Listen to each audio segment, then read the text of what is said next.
नाम है भी आप? अभिषेक ठाकुर। कहाँ से ठाकुर जी आप? उत्तर प्रदेश रायबरेली। क्या बोलेंगे पूरे दरिंदगी पे, पूरे हैवानियत पे जो 12 साल की दलित लड़की के साथ किया गया, डीएनए टेस्ट की मांग कर दिया है अखिलेश यादव ने कि अगर दोषी हैं तो डीएनए टेस्ट करें और अगर नहीं है तो उनको टारगेट ना करें, ऐसे बुलडोजर कार्रवाई ना करें। मामला ये भी आया कि रात को हॉस्पिटल में जाके कुछ समाजवादी पार्टी के लोगों ने केस वापस लेने के लिए दबाव बनाया, पैसे से मामला दबाने की कोशिश करी गई है। जो लोग डीएनए की बात कर रहे हैं उनसे मैं ये कहना चाहता हूँ पत्रकार महोदय कि सबसे पहले तो इनको अपना डीएनए चेक कराना चाहिए, क्योंकि पिता श्री मुलायम सिंह यादव जी कहते थे कि मैं मुल्ला मुलायम हूँ। जब उन्होंने राम मंदिर पर गोलियां चलवाई, सबसे पहले तो इनको अपना डीएनए कराना चाहिए। दूसरी चीज सबसे बड़ी पत्रकार महोदय, अगर वो दोषी नहीं है तो उस पीड़ित परिवार को 12,000 रुपए किस खैरात के लिए दे रहे थे, आप ये बताइए ना पत्रकार महोदय। फिर वो बार बार फोन कॉल रिकॉर्डिंग पे क्यों बोल रहे हैं कि बच्चा गिरवा दीजिए अगर वो दोषी नहीं है तो। ये मौलाना अखिलेश यादव, मैं कहता हूँ इसमें हो सकता है अखिलेश यादव जी भी शामिल हो, इनका भी टेस्ट होना चाहिए और पूरी जांच करनी चाहिए एनआईए को, कहीं इसमें अखिलेश यादव तो दोषी नहीं है, इसीलिए वो डीएनए और बाकी चीजों की बात कर रहे हैं। डीएक्सो न्यूक्लिक टेस्ट तो तब होता है सर जब आपको कुछ पता ही ना हो। यहाँ तो साफ साफ दोषी सामने खड़ा हुआ है, दोषी के खिलाफ गवाही तैयार है और जो लड़का गिरफ्तार हो उसने खुद बोला है कि हाँ भाई हमारे वो सपा जी के नेता शामिल थे। देखिए इस देश के अंदर मैं तो बहुत शर्मनाक बात है कि अवधेश प्रसाद जी के बगल में कंधे से कंधा डाल करके वो व्यक्ति फोटो खिंचाता है। अवधेश प्रसाद के पूरे कैंपेनिंग में वो आगे बढ़ चढ़ के हिस्सा लेता है, उसको अध्यक्ष भी बनाया जाता है, उसके साथ पूरा नवाजवादी पार्टी का शीर्ष नेतृत्व आज खड़ा हुआ है। उसके लिए मौलाना अखिलेश यादव तक ट्वीट कर रहे हैं कि अगर वो दोषी नहीं है डीएनए जांच होनी चाहिए। मैं कहता हूँ पत्रकार महोदय, जिसके पिताश्री ने नारा दिया हो, जिसके पिताश्री कहते हो कि लड़के हैं गलती हो जाती है, बलात्कार तो चुटपुट घटनाएं हैं होती रहती हैं, तो अपने पिताजी के मार्गों पर ही पद चिन्हों पर ही मौलाना अखिलेश यादव जी चल रहे हैं। आज यही कोई कार्यकर्ता विश्व हिंदू परिषद का होता, आज वही कोई कार्यकर्ता भारतीय जनता पार्टी का होता, आज यही कोई कार्यकर्ता गौरक्षा दल का होगा, और सारी बात छोड़ो आज यही कोई कार्यकर्ता सिर्फ एक कट्टर हिंदू होता तो ये अवधेश प्रसाद जी और मौलाना प्रसाद यादव, मौलाना अखिलेश यादव, पिंकी दीदी, राहुल गांधी सब वहीं बैठ के मिलते आपको, हाय हाय हाय हाय कर रहे होते। लेकिन अभी नहीं जाएंगे। आप बताइए पत्रकार महोदय, नवाजवादी पार्टी, पिंकी दीदी, राहुल गांधी जी, सबके सब फेविकोल का मजबूत जोड़, सब कुछ जोड़े। एक ट्वीट नहीं आया राहुल गांधी जी का, और पिंकी दीदी तो पूरे उत्तर प्रदेश में चिल्ला रही थी चुनाव में, रायबरेली में तो चीख चीख के कह रही थी लड़की हूँ लड़ सकती हूँ, पर रायबरेली से 70 किलोमीटर दूर अयोध्या जहाँ पर एक 12 साल की बच्ची के साथ ऐसा कृत्य होता है, उस पर पिंकी दीदी के फेविकोल का मजबूत जोड़, सेल्लो की टेप लगा करके बैठी हुई हैं, ऐसा चुप है, बिल्कुल मौन, बिल्कुल हमारे पूर्व प्रधानमंत्री मनमोहन सिंह की तरह। डिम्पल यादव की चुप्पी को कैसे देखते हैं? संसद में इतनी गरजती है पर चुप्पी साथ है। देखिए पत्रकार महोदय, ये नेता बड़े बेशर्म है, राजनीति इनका धर्म है और सेक लेते राजनीतिक रोटियां जब देखते हैं तवा गर्म है। ये बरसाती मेंढक सुना आपने?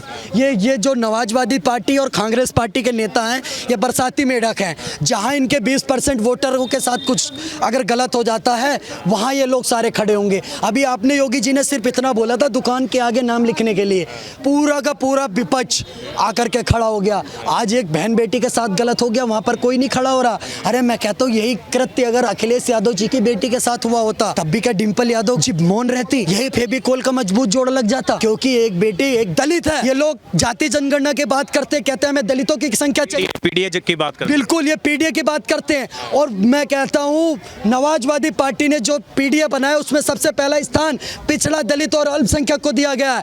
आज एक पिछड़े दलित के यहाँ पर जब उसकी बेटी के साथ बलात्कार हुआ है तब ये लोग गायब है। एक ऐसा पिछड़ा दलित अल्पसंख्यक बना रखा इन्होंने सिर्फ और सिर्फ कागजों पर। मैं कहता रहा हूँ पत्रकार महोदया, इनकी फाइलों में पिछड़ों का मौसम गुलाबी है, मगर ये आंकड़े झूठे और ये दावा किताबी है। ये सब के सब ये कागजी कार्रवाई और कागजी दावे कर रहे हैं मौलाना अखिलेश यादव जी। अगर हकीकत पूछो तो बिल्कुल ही शून्य है। ये सिर्फ और सिर्फ पिछड़े दलित वंचितों अल्पसंख्यकों के घनघोर विरोधी हैं अखिलेश यादव जी। और मैं सबसे ज्यादा तो उससे कहना चाहता हूँ जो जय भीम चिल्लाता रहता है, चंद्रशेखर रावण, वो 2 टके का आदमी जो सिर्फ अपने वोट बैंक के लिए काम करता है, सिर्फ वोट बैंक के लिए। अरे ये तो तेरी दलित बहन है, यहाँ तो पहुंच जा कम से कम। अब तो नवाजवादी पार्टी के साथ छोड़ दे। ये जय भीम तो ठीक है सर, ये जय भीम कहाँ से आता है? आज योगी जी का जो ये बुलडोजर वाला एक्शन हुआ, जो मोहित खान का जो बेकरी था, जो भी स्टैब्लिशमेंट था उसको ढा दिया गया बुलडोजर से। पहले ये क्या लगता है कि आपको लगता है ये जो योगी जी ने जो पीड़ित लड़की है 12 साल की उनके परिवार से मिले हैं, इंसाफ का जो आश्वासन दिया, आपको लगता है इंसाफ मिलेगा इसके ऊपर जिस तरीके से कार्रवाई हो रही है? देखिए योगी जी रामचरितमानस को मानने वाले हैं। रामचरितमानस में साफ साफ लिखा हुआ है, आप पढ़ेंगे तो बिना न मानस जली न गए 3 दिन बीत, और बोले राम सकोप तब भय बिन होए न प्रीत।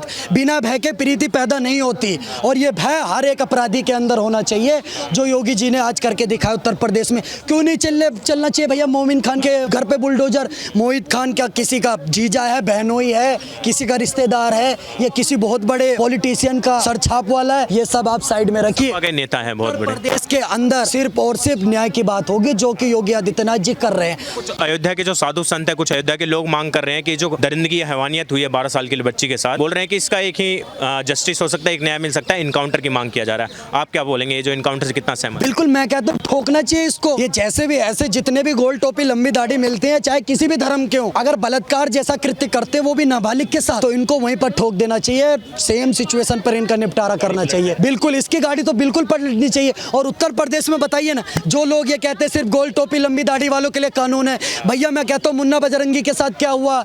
आप बताइए मेरे को। मुख्तार अंसारी के साथ क्या हुआ? आप बताइए मेरे को। अतीक अहमद के साथ क्या हुआ? आप मेरे को बताइए। ब्रजेश सिंह के साथ क्या हुआ? आप बताइए। कानपुर वाले के साथ क्या हुआ? विकास दुबे के साथ क्या हुआ? उत्तर प्रदेश के अंदर जो भी लॉ एंड ऑर्डर को खराब करेगा, जो भी दंगे में पाया जाएगा, उसके खिलाफ कार्रवाई होगी। आपने एक वीडियो वायरल होगी, एक बहन के ऊपर पानी छिड़का रहे थे, उसमें एक आरोपी पवन भी था, उसके खिलाफ भी वही कार्रवाई। एक फिरोज भी था, उसके खिलाफ भी सेम कार्रवाई। तो योगी जी ने किसी का नाम पता पूछ कर तो कार्रवाई नहीं करी। आप गलत करोगे तो आपको जहां गलत करोगे उसके 4 घंटे पास बुलडोजर आपके घर पे खड़ा होगा, क्योंकि योगी आदित्यनाथ जी ने बिल्कुल सीधा। सबसे छोटा कानून उत्तर प्रदेश का कानून है पत्रकार महोदय। मैं आपको बता देना चाहता हूँ, कायदे में रहोगे तो फायदे में रहोगे। साफ साफ छोटा सा कानून है। अगर कायदे से बाहर जाओगे तो फिर फायदे और घर दोनों से बाहर जाओ। आपको इस बात को समझना पड़ेगा पत्रकार महोदय। इस देश के अंदर जो भी व्यक्ति किसी बहन बेटी के साथ बलात्कार करता है, जो भी व्यक्ति इस देश में लव जिहाद चलाने का काम करता है, जो भी व्यक्ति इस देश में धर्मांतरण कराने का काम करता है, और जिस व्यक्ति की मंशा इस देश के टुकड़े करने की है, ऐसे व्यक्तियों को संसद में नहीं होना चाहिए और इनका पुरजोर विरोध होना चाहिए। दूसरी सबसे बड़ी बात, जो बेकरी चला रहा था वहां का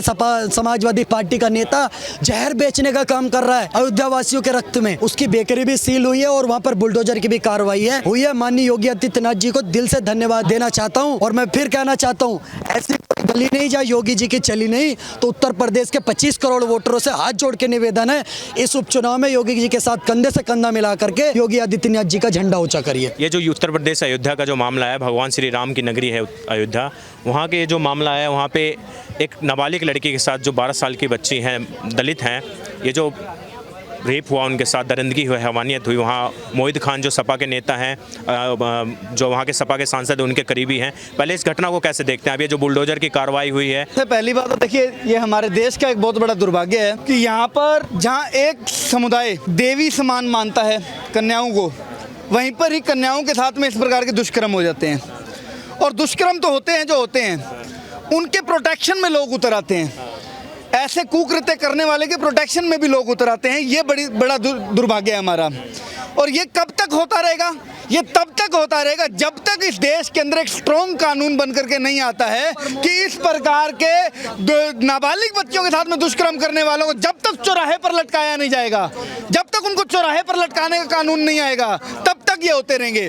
मेरे को देखो, कोई अतिशोक्ति नहीं हो रही है जब अखिलेश यादव ऐसी बात कर रहे हैं या कोई और विपक्षी नेता ऐसी बात करता, क्योंकि मैं इनकी आदतों से, इनके विचारों से अच्छा बहुत भली भांति मैं इनको जानता हूं, ठीक है। तो मेरे को कोई अतिशोक्ति नहीं हो रही है इनकी इन बातों से। मेरे को अतिशोक्ति किस बात से होती है? मेरे को अतिशोक्ति इस बात से होती है कि हमने जिस राष्ट्रवादी सरकार को चुना, पिछले 10 साल उन्होंने सरकार चलाई, तीसरी बार फिर चुन करके आए, आप अब तक ऐसा कानून क्यों नहीं बना पा रहे हो कि नाबालिग बच्चों के साथ में दुष्कर्म करने वाले को चौराहे पर लटकाया जाए?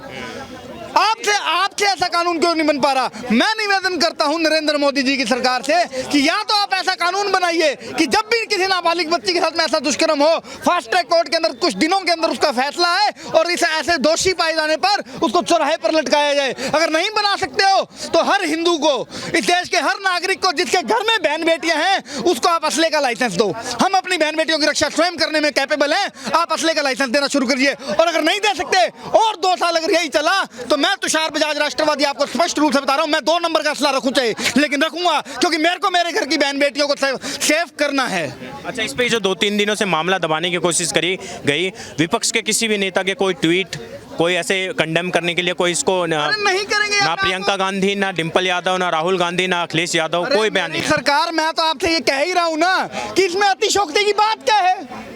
कोई अतिशोक्ति नहीं है। मुबीन खान नाम है इसलिए, खान जुड़ गए इसलिए। समाजवादी पार्टी के सुप्रीमो मुलायम सिंह जी कहा करते थे कि भैया लड़के हैं, गलतियां हो जाती हैं, ठीक है। क्या आप उनकी औलाद से ये एक्सपेक्ट कर रहे हो कि वो आकर कंडेम करेंगे? उनकी बहू से आप ये एक्सपेक्ट कर रहे हो? अरे डिम्पल यादव जी, कुछ तो शर्म कर लो, महिला होने के नाते कंडेम कर देती। डिम्पल यादव जी, प्रियंका गांधी जी दोनों कर सकती थी ना, नहीं कर सकी। क्यों नहीं कर सकी? ये सब वोट बैंक की पॉलिटिक्स है। वोट बैंक नाराज हो जाएगा, एक विशेष वर्ग उनका जो नाराज है हो जाएगा, जिसके कारण ये कंडेम नहीं कर रहे, क्योंकि मुबीन खान है दोषी। कितने छोटे स्तर पर देखते हो यार आप इन हादसों को? क्या वोट बैंक की राजनीति? अरे वोट बैंक क्या भाड़ में? ये लोग तो देश बांटने की राजनीति हमेशा से करते आए हैं ना। कैसे इस देश के अंदर समय समय के ऊपर अलग करने की मांग उठती है? चिकन नेक को अलग करने की बात कैसे उठ गई इस देश में? लेकिन नहीं बोलेंगे हरामजादे। क्यों नहीं बोलेंगे? क्योंकि इनकी विचारधारा ही इटली से आ रही है। विदेशी माँ की संतान कभी देशभक्त हो सकती है क्या? चाणक्य ने क्या कहा था कि विदेशी माँ की संतान कभी देशभक्त नहीं हो सकती। तो आप इनसे एक्सपेक्ट कैसे कर सकते हो कि ये ऐसे मुद्दों पर बोलेंगे? ये हराम के पिल्ले थे, हैं और रहेंगे। उन्होंने जो बुलडोजर की कार्रवाई करी आज, जो मुबीन खान का था, नहीं हूं संतुष्ट उनकी कार्रवाई से। यार एक नाबालिग बच्ची का रेप हो जाता है और आप कह रहे हो बुलडोजर की कार्रवाई? उस हरामजादे को चौराहे पर लटकाया क्यों नहीं? तेजाब डाल के मार दो हराम के पिल्ले को। लेकिन नहीं करोगे आप नहीं करोगे ये चीज। चाहे कोई भी पार्टी है, मेरे को कोई भाजपा से लेना देना नहीं, मेरे को कोई समाजवादी से लेना देना नहीं, लेकिन बात है सीधी सी, जब तक इस देश के अंदर ऐसा कानून नहीं बनता कि नाबालिग बच्ची के साथ दुष्कर्म होने पर उसको चौराहे पर लटकाया जाए या फिर बूंद बूंद तेजाब करके मार दिया जाए, तब तक इस प्रकार के हादसे होते रहेंगे। बहुत बहुत धन्यवाद सर बात करने के लिए।